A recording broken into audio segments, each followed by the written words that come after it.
Sometimes you may ask, why the Balasans manifest power so quickly? Why I don't? Because you polluted, corrupted your third eye, even physically, with a lot of fluoride sediment.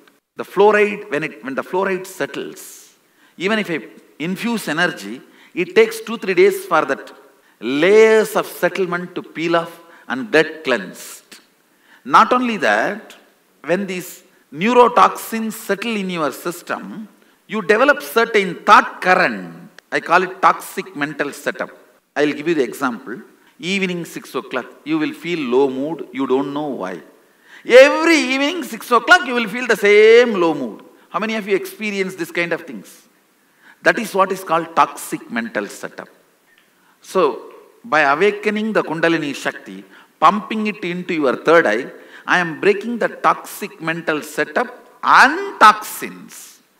Especially this Haritaki, applying the Haritaki in the body and taking bath, and enema, washing your eyes. All this helps me in a big way to cleanse your toxic accumulation. The accumulated toxins in your system can be cleansed. It becomes a lot more easy for awakening your Kundalini Shakti.